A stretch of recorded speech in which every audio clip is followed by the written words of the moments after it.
Title? ʿAdāla, Divine Justice in Islam. Bismillahir Rahmanir Rahim. Assalamu alaikum wa rahmatullahi wa barakatuh. Peace be upon you, brothers and sisters. Welcome to the Muslim Converts channel. In our previous lesson, we looked over the concept of Tawheed in Islam. Tawheed is, as understood by Muslims, is the absolute unity, oneness, and undivided nature of God. In this lesson, we will look at the one of the most essential attributes of God in Islamic theology called ʿAdāla, or divine justice. Our first step will be to look at it from a theological perspective, namely, what it means for God to be just.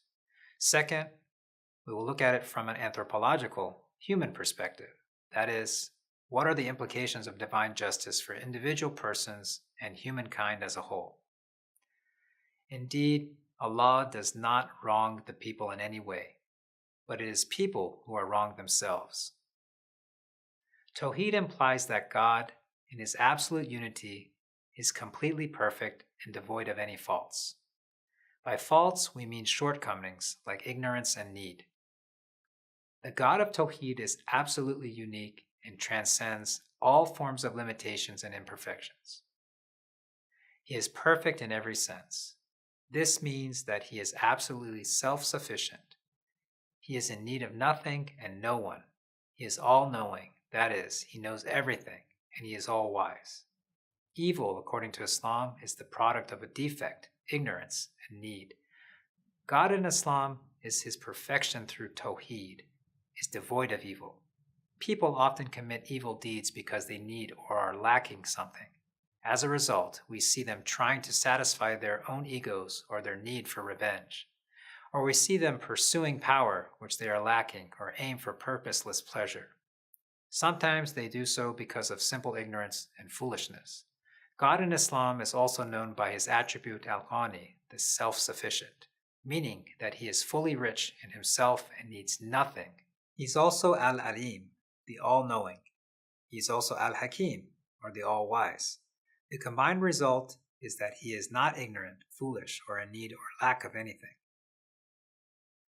So here we can conclude that He cannot commit evil by the very fact of His own nature. As He is devoid of all evil, He must be absolutely good and just. Divine justice in Islam, which stems out of God's perfect goodness, is called ʿAdāla. ʿAdāla in Arabic literally means to keep a form of balance and weight.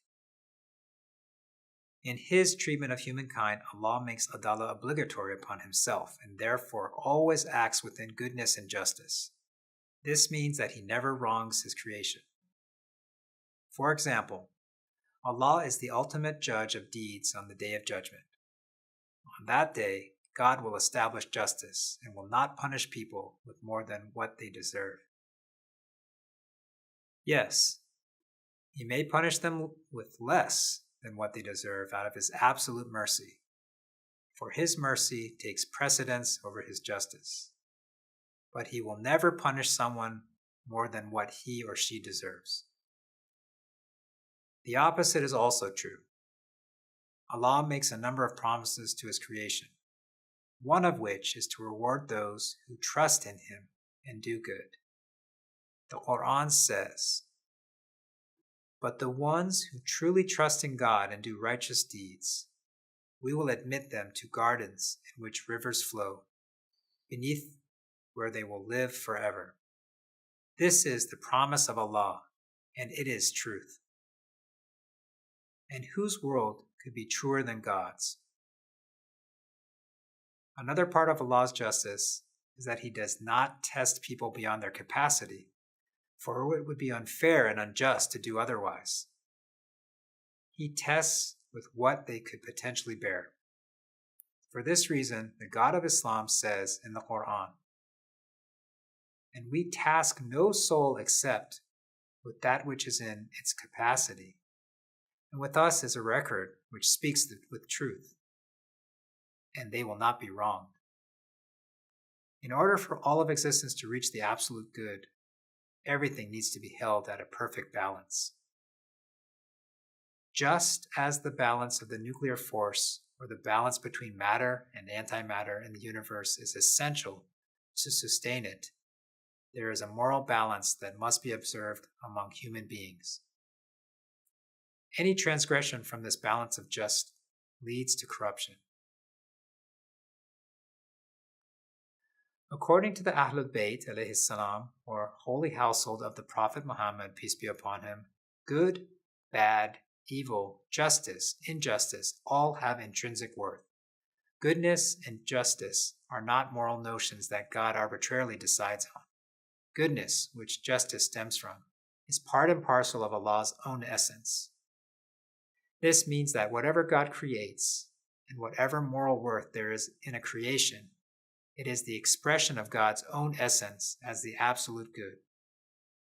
Notions of good, evil, justice, and injustice are therefore not arbitrarily decided, nor are they subjective. For this reason, human beings cannot ultimately decide what is just and what is not. They cannot invent them for themselves and apply them to the world.